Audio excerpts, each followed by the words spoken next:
Red toy এডিশ্যনখন হ'ল আপোনালোকৰ 1.78 লাখৰ পৰা ষ্টাৰ্ট হয় মৰিগাঁৱত। अभी मजा आएगा ना भिड़ो। গাড়ীখনৰ মই আপোনালোকক এক্সজষ্ট চাউণ্ডটো শুনাই দেখাই দি আছোঁ কেনেকুৱা লাগে এক্সজষ্ট চাউণ্ডটো। তো আপোনালোক You a fool's gold. Yes, I did. 5 minutes later.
Minutes later. Welcome back to my YouTube channel Gaurav 157. আজি আপোনালোকক নতুন তাকে লগ পাইছোঁ সকলোকে।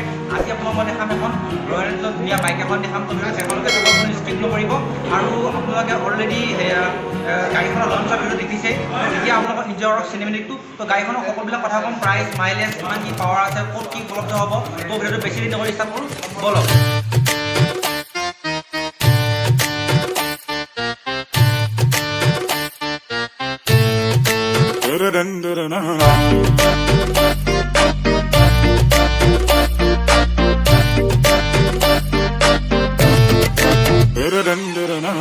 सजन रे पास तो आना ना कभी मुझे छोड़ के जाना ओ मेरे तू आशिक रहना। তো আপোনালোকে চিনেমেটিক শ্বটটো চালে কেনেকুৱা পালে কমেণ্ট কৰিব চিনেমেটিক শ্বটটো। তো এতিয়া মই দেখাইছোঁ মই 3টা কালাৰ অপশ্যন, 3টা নহয় বহুত ধৰণৰ কালাৰ 8টা কালাৰ অপশ্যন আছে। তো বৰ্তমান হৈছে এখন হৈছে আপোনালোকৰ ৰেড টয় এডিশ্যন আৰু এখন হৈছে মেট্ৰ' এডিশ্যন। চাই লওক ধুনীয়াকৈ এবাৰ চাই লওক, গোটেইকেইখন বাইক ধুনীয়াকৈ আছে চাই লওক এবাৰ। আপোনাৰ যিখন মেট্ৰ' এডিশ্যন সেইখন আপোনালোকৰ এলয় হুইল পাব আৰু যিখন ৰেড টয় এডিশ্যন বুলি কৈছিলে সেইখনত পাব আপোনালোকে স্পক হুইল পাব। তো এতিয়া বেছি দেৰি নকৰোঁ আপোনালোকৰ ভিডিঅ'টো মই স্পেচিফিকেশ্যন কৰোঁ গাড়ীখনত কি কি পাব কি কি নাপাব সেইখিনি কওঁ। তো পোনপ্ৰথমে গাড়ীখন যদি কথা ক'বলৈ যাওঁ আপোনালোক প্ৰথমতে হেডলাইটটো চাই লওক আপোনালোকে। হেডলাইটটো আপোনাৰ হেল'জিনৰ পাব চাই লওক ধুনীয়াকৈ, মাজত আপোনাৰ আৰ লগতে দি আছে চাই লওক ধুনীয়াকৈ আপোনালোকৰ। তো গাড়ীখনৰ আপোনালোকে লুকটো চাই লওক গাড়ীখন এবাৰ ফুল ৰয়েল এনফিল্ড মানে এখন বহুত কম্পেক্ট গাড়ী বনাইছে আৰু গাড়ীখনৰ আপোনালোকে প্ৰাইচটো শুনি বহুত আচৰিত হ'ব যে এইখন যিখন আপোনালোকৰ মেট্ৰ' এডিশ্যন এইখন যিখন টপ মডেল হয় এই গাড়ীখনৰ প্ৰাইচটো হয় আপোনালোকৰ ষ্টাৰ্টিং 1.88 লাখৰ পৰা অন ৰোড মৰিগাঁৱত। আৰু যিখন আপোনালোকৰ ৰেড টয় এডিশ্যন আছিলে এইখন ৰেড টয় এডিশ্যনখন হ'ল আপোনালোকৰ 1.78 লাখৰ পৰা ষ্টাৰ্ট হয় মৰিগাঁৱত। আপোনালোকৰ বহুত কম প্ৰাইচত এখন বহুত ভাল বাইক দিছে ৰয়েল এনফিল্ডে অফাৰ কৰিছে। আপোনালোকৰ এইটো প্ৰাইচ ছেগমেণ্টত বহুত ধৰণৰ বাইক অপশ্যন পাব। আপোনালোকে 156 চিচি ছেগমেণ্টৰ বাইকে আজিকালি 2 লাখ খৰচ কৰি দিছে। তো আপোনালোকে ৰয়েল এনফিল্ড এখন 350 চিচি বাইক ধৰক কিমান কমফৰ্টেবল বাইক চাই লওক, বহুত আৰামদায়ক হয় ৰয়েল এনফিল্ডৰ আপোনালোকৰ গাড়ীবিলাক। তো চাই লওক আপোনালোকৰ ইয়াত লিখা আছে হাণ্টাৰ ৰয়েল এনফিল্ড হাণ্টাৰ 350 বেটিং লিখা আছে ইয়াত আপোনালোকৰ। আৰু গাড়ীখনৰ চিট হাইটটো বহুত চাপৰ হয়। আপোনালোকে যদি কোনোবা হাইট যদি কম মানুহ যদি গাড়ীখন ল'ম বুলি ভাবে বিন্দাছ ল'ব পাৰিব। তো গাড়ীখন আপোনালোকৰ ইঞ্জিনৰ কথা আহোঁ এতিয়া প্ৰথমবাৰৰ বাবে গাড়ীখনৰ ইঞ্জিনটো হ'ল আপোনালোকৰ চাই লওক মিটৰ 350 সৈতে ৰিজেম্বল কৰে ইঞ্জিনটো চাই লওক ধুনীয়াকৈ এবাৰ। মিটৰ 350 সৈতে ছেম দিয়ে 350 cc single cylinder 4 stroke SOSC engine হয়। যদি মেক্স পাৱাৰ ক'ব লাগে গাড়ীখনৰ মেক্স পাৱাৰ হ'ল আপোনালোকৰ 20 PS আৰু গাড়ীখনৰ মেক্স টৰ্কটো হ'ল আপোনালোকৰ 27 mm হয়। বহুত ধুনীয়া টৰ্ক দিয়ে, ল' এণ্ড টৰ্ক গাড়ীখনত বহুত ধুনীয়া ল' এণ্ড টৰ্ক দিয়ে আপোনালোকৰ। তো গাড়ীখন চাই লওক ফুল লুকটো চাই লওক ধুনীয়াকৈ। এখন চাই লওক আপোনালোকৰ silver white and black colour triple colour option আছে। এইপিনে ৰয়েল এনফিল্ড লিখা আছে আৰু EN লিখা আছে চাই লওক ধুনীয়াকৈ আপোনালোকৰ। তো গাড়ীখনৰ এতিয়া চাই লওক অভাৰৰ লুকটো চাই লওক গাড়ীখনৰ আপোনালোকে। তো যিকেইটা ইণ্ডিকেটৰ কথা আছে ইণ্ডিকেটৰ আপোনাৰ বাল্ব ইণ্ডিকেটৰ দিছে আৰু যিটো টেইল লাইট হৈছে LED টেইল লাইট দিছে চাই লওক আপোনালোকে ধুনীয়াকৈ। এখন হৈছে আমাৰ টপ মডেল হয় এখনৰ প্ৰাইচটো মই আকৌ কৈছোঁ যে 1.88 লাখৰ পৰা এখন অন ৰোড পাই যাব মৰিগাঁৱত। আৰু যিখন আপোনালোকৰ ৰেড টয় এডিশ্যন আছিলে সেইখন আপোনালোকৰ 1.78 লাখৰ পৰা ষ্টাৰ্টিং হ'ব মৰিগাঁৱত আপোনালোকে। তো যদি আপোনালোকে এখন ল'ম বুলি যদি ভাবি আছে স্ক্ৰীণত নম্বৰটো আহি আছে বা কণ্টেক্ট ডেছক্ৰিপশ্যনত মোৰ নম্বৰটো দিয়া থাকিব, তো আপোনালোকে কল কৰিব পাৰিব আৰু বুক কৰিব পাৰিব, আহিব পাৰিব। তো গাড়ীখনৰ মই সকলোখিনি কথা ক'লোঁ আপোনালোকক। আৰু এতিয়া আহোঁ আপোনালোকৰ টেংকি কেপাচিটিৰ কথা আহোঁ। এখন টেংকি কেপাচিটি হ'ল আপোনাৰ 13 লিটাৰ টেংকি পাব আৰু মাইলেজ বহুত ধুনীয়া দিব এই গাড়ীখনত আপোনালোকৰ। মানে কি মিটাৰৰ 350খনত যেনেকুৱা মাইলেজ প্ৰভাইড কৰিছিলে এখন গাড়ী ঠিক তেনেকুৱা ধৰণৰ মাইলেজ প্ৰভাইড কৰিব আপোনালোকৰ। তো চিটৰ কমফৰ্টটো চাই লওক ধুনীয়াকৈ বা বহুত ধুনীয়া কুচনি দিছে চিটৰ কমফৰ্টটো আপোনালোকে চাই লওক, বহুত ধুনীয়া কমফৰ্টেবল হয়। যদি আপোনালোকে লং ৰাইড যাব মানে কি বিচাৰিছে এখন তাকো ধুনীয়াকৈ যাব পাৰিব। আৰু চাই লওক এখন ৰেড এডিশ্যন আপোনালোকৰ A2 গেব্ৰিয়েল পাব, চাই লওক A2 গেব্ৰিয়েল পাব। আৰু যি হৈছে আপোনালোকে যদি ইয়াৰ ওপৰ মডেলটো যদি যায় মেট্ৰ' এডিশ্যনখন যদি যায় আপোনালোকে অলপ ষ্টাইলিছ পাব, চাই লওক মেট্ৰ'খনৰ সৈতে মানে কি আপোনালোকে চাই লওক বঢ়িয়া ধুনীয়া হয়। আৰু চিটটো অলপ পৃথক আছে দুইখন আপোনালোকৰ, এখন আপোনালোকৰ প্লেইন চিট পাব আৰু এখন আপোনালোকৰ ৰয়েল এনফিল্ড ব্লেজিং পাব, প্লাছ আপোনালোকৰ অলপমান ষ্টাইলিছ পাব, মাজতে আপোনালোকৰ A2 ষ্টেণ্ড পাই যাব মানে আপোনালোকে। তো গাড়ীখন চাই লওক ফুল লুকটো আপোনালোকৰ। তো গাড়ীখনৰ আপোনালোকৰ যদি এইখন যদি গাড়ী লৈ এখন গাড়ীত আপোনালোকৰ ডুৱেল ডিছ নাপায়, এখন আপোনালোকৰ ড্ৰাম ব্ৰেক পাব যিখন হৈছে আপোনালোকৰ ৰেট্ৰ' হয়।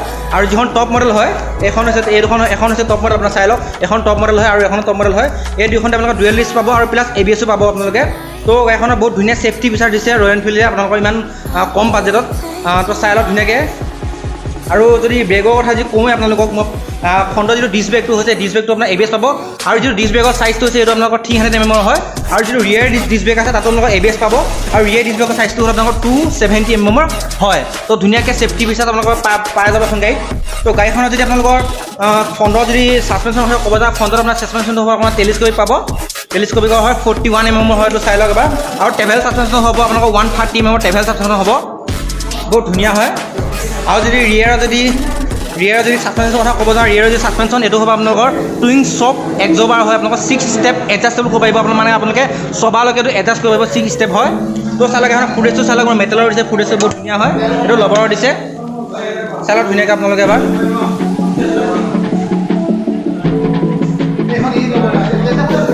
চাই লওক ধুনীয়াকৈ আপোনালোকে এবাৰ ফুল লুকটো গাড়ীখন এবাৰ। তো চাই লওক এখন আছে আপোনাৰ টপ মডেলটো হৈছে যিখন আপোনালোকৰ মেট্ৰ' মডেল হয়। গাড়ীখনৰ টায়াৰটো বহুত ডাঙৰ দিছে, চাই লওক মোটা টায়াৰ দিছে। আপোনালোকে যদি এখন অফ ৰ'ডিং কৰোঁ মানে কি যদি মানে টায়াৰটো ইমান ডাঙৰ দিছে আপোনালোকে ধুনীয়াকৈ ৰাস্তাত চলাব কোনো প্ৰব্লেম নাই। তো টায়াৰ চাইজটো আপোনালোকৰ 100/10 হয়, C8 টায়াৰ দিছে, 17 ইঞ্চ এলৰ বিলৰ হয়। আৰু যিটো ৰিয়েৰ টায়াৰ কথা ক'ব যাওঁ ৰিয়েৰ টায়াৰটো হ'ল আপোনালোকৰ 140/70 17 ইঞ্চৰ হয়, এইটো C8 টায়াৰ দিছে। গাড়ীখনৰ গিফ্ট ধুনীয়া দিছে, আপোনালোকে ডুৱেল পাৰ্পাছ কৰিব পাৰিব, অন কৰিব পাৰিব, অফ ৰ'ডো কৰিব পাৰিব, বহুত মানে কি ধুনীয়া হয়। আৰু গাড়ীখনৰ এক্সজষ্ট চাই লওক, মই আপোনালোকক এক্সজষ্ট চাউণ্ডটো শুনাম অলপ দেৰিকৈ, আপোনালোকক ফাৰ্ষ্ট টাইম মই গাড়ীখনৰ লুকটো দেখাই দিছোঁ। আৰু এইটো আপোনাৰ বেক ৰেষ্টটো আপোনালোকৰ এক্সেচৰিজত লগোৱা আছে, এইটো বেক ৰেষ্ট লগোৱা আছে, তাতে আমাৰ ফ্ৰণ্টৰ উইনচিল এখন আপোনাৰ এক্সেচৰিজত লগোৱা আছে। যদি আপোনালোকে গাড়ীখনৰ বহুত ধৰণৰ এক্সেচৰিজ লগাব পাৰিব। তো মিৰৰখন চাই লওক ধুনীয়া হয়, মিৰৰ কোৱালিটি চাই লওক, ৰয়েল এনফিল্ডৰ যিখন আগৰ মিৰৰ কোৱালিটি আছে তেনেকুৱাই দিছে মিৰৰ কোৱালিটিটো। তো গাড়ীখনৰ মই এতিয়া আপোনালোকৰ মিটাৰটো দেখাওঁ আপোনালোকক। তো গাড়ীখন মিটাৰটো অন কৰি দিয়াৰ লগে লগে আপোনালোকক ফুল চুৱাইপ মাৰিব, বহুত ভাল লাগে এইটো ষ্টাইলটো আপোনালোকৰ। তো গাড়ীখন আপুনি সকলো ধৰণৰ ইনফৰমেশ্যন পাব আপোনালোকে ইয়াত, আপোনালোকে এইটো স্পীডটো পাব, ইয়াত আপোনালোকে গিয়াৰ ইণ্ডিকেটৰ পাব, আপোনালোকে ট্ৰিপ 1 ট্ৰিপ 2 পাব, ডিষ্টেঞ্চ টু এমটি পাব, আপোনালোকৰ টাইমটো পাব, গোটেইখিনি ফিচাৰ্ছ পাব, আপোনালোকে নিউট্ৰেল পাব, ABSৰ লাইট পাব আপোনালোকে। তো হৈ গ'ল মই আপোনালোকক গোটেইখিনি কথা কৈ দিয়া। তো বৰ্তমান এতিয়া অফ কৰি দিছোঁ আৰু কি অপশ্যন আছে মই দেখাই দিওঁ। মানে হাজাৰটা চুইচ দিয়া আছে আপোনালোকৰ, এটাতে আপোনালোকৰ কিলো চুইচো হয়, আপোনাৰ ষ্টাৰ্টো হয়, এইটো বৰ্তমান আপডেট কৰিছে ৰয়েল এনফিল্ডে। আগৰ মই ভিডিঅ'টো দেখাইছোঁ আপোনালোকক। ইয়াত আপোনাৰ 5 চুইচ আছে আৰু ল' বিম হাই বিম আছে, এইটো হৰ্ণ আৰু এইটো মানে কি ইণ্ডিকেটৰটো হয়। তো মই আপোনালোকক দেখাই আছোঁ হৰ্ণটো কেনেকুৱা লাগে মই শুনি দেখাই আছোঁ, কাৰণ হৰ্ণটো দেখাই আছোঁ আপোনালোকক। তো গাড়ীখনৰ বহুত ভালেই লাগিছে, হৰ্ণটো বহুত ভাল কোৱালিটি হয় হৰ্ণটো। তো গাড়ীখন চাই ধুনীয়াকৈ আপোনাৰ ব্লু এণ্ড হোৱাইট কালাৰ দেখাইছোঁ মই আপোনালোকক। আৰু গাড়ীখনৰ যদি মানে কি আপোনালোকৰ গাড়ীখনৰ যদি চিট হাইটৰ কথা ক'ব যাওঁ, গাড়ীখনৰ চিট হাইটটো হ'ল মানে আপোনালোকৰ তলৰ পৰা ওপৰৰ যিটো চিট হাইট এইটো হৈছে আপোনালোকৰ 800 mm হয়। আপোনালোকৰ যদি 5 ফুট 5 ইঞ্চি যদি কোনো মানুহ আছে গাড়ীখন ধুনীয়াকৈ আৰামছে চলাব কোনো প্ৰব্লেম নাই। গাড়ীখন যিহেতু অলপ শ্বৰ্ট ৰাইডৰ কাৰণে বহুত ভাল বনাইছে, গাড়ীখন মানে ওখ নহয়, হিমালয়ান মানে যেনেকৈ আপোনালোকৰ ৰয়েল এনফিল্ডৰ বেলেগ ওখ বাইক আছে তেনেকুৱা ধৰণৰ নহয়, বহুত ভালেই হয় আপোনালোকৰ, চাপৰ হয়, 800 mm হয়। তো চাই লওক ফুল লুকটো চাই লওক গাড়ীখনৰ আপোনালোকে এবাৰ। আৰু গিয়াৰ যদি কথা ক'ব যাওঁ গিয়াৰটো হ'ব আপোনালোকৰ 5টা গিয়াৰ পাব, 1-4 হ'ব। আৰু চাই লওক ইমানখিনি আছে। আপোনালোকে ইয়াত ইঞ্জিন কাৰ্ড লগাব পাৰিব, ইঞ্জিন কাৰ্ড তলৰ ইঞ্জিন বেছ প্লেট লগাব পাৰিব। চাওক ধুনীয়াকৈ লুকটো এবাৰ। চাই লওক গাড়ীখনৰ যদি আপোনালোকৰ ৱেটটোৰ কথা ক'ব যাওঁ খুব লাইট ৱেট গাড়ী হয় এখন। আপোনাৰ ৱেটটো হ'ল আপোনালোকৰ 181 kg হয় এখন। আপোনালোকৰ ৰয়েল এনফিল্ডে সকলোতকৈ লাইট ৱেট বাইক বনাইছে, সকলোতকৈ কম দামৰ বাইক বনাইছে এখন। আপোনালোকে যদি ল'ম বুলি ভাবিছে ল'ব পাৰে, কোনো প্ৰব্লেম নাই।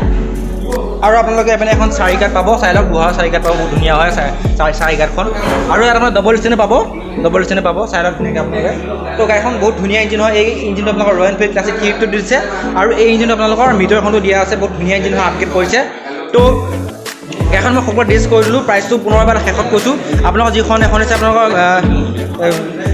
ৰেড এডিশ্যনখন আপোনাৰ প্ৰাইচটো হৈছে আপোনালোকৰ 1,78,000 পাই যাব আপোনাৰ যিখন টপ মডেল হয় আপোনালোকৰ মেট্ৰ'খন হৈছে এখন হৈছে আপোনাৰ 1,88,000 পাই যাব তো ডেষ্টিনেশ্যনৰ কণ্টেক্ট নাম্বাৰ দিয়া থাকিব বা ষ্টেচনটো কণ্টেক্ট নাম্বাৰ শ্ব' থাকিব তো আপোনালোকে যদি ল'ম বুলি ভাবিছে তেনেহ'লে কল কৰক বুক কৰক আহি যাব তো এখন মই হাজাৰ ফোন কৰিলোঁ আপোনালোকে ভিডিঅ' চাই কেনেকুৱা হৈছে কমেণ্ট কৰি জনাব তো বাইকখন বহুত ধুনীয়া বাইক হয় এইকেইখন আপোনালোকৰ ৰয়েল এনফিল্ডে খুব কম দামত লঞ্চ কৰিছে আপোনালোকে গম পাইছে যে 178 আপোনালোকৰ ৰয়েল এনফিল্ড এখন ইনভেনশ্যন হৈছে নতুনকৈ এখন বাইক মানে লঞ্চ কৰিছে কিমান কম দামত তো আপোনালোকে যে এখন ল'ম বুলি ভাবিছে এখন বহুত ধুনীয়া কমফৰ্টেবল বাইক হয় তো ডেষ্টিনেশ্যনৰ ফোন নাম্বাৰ দিয়া থাকিব আৰু ডেষ্টিনেশ্যনটো আহি যাব কণ্টেক্ট নাম্বাৰটো তো বেছি দেৰি নকৰি বুক কৰিব পাৰিব তো আজি ভিডিঅ'ত কেনেকুৱা লাগিছে কমেণ্ট কৰি জনাব তো বাই বাই এখন মই আপোনালোকে এতিয়া এক্সজষ্ট চাউণ্ডটো শুনাই দেখাই দি আছোঁ কেনেকুৱা লাগে এক্সজষ্ট চাউণ্ডটো তো আপোনালোকে এনজয় কৰক গাড়ীখন এক্সজষ্ট চাউণ্ডটো কেনেকুৱা লাগে তো শুনাইছোঁ চাই লওক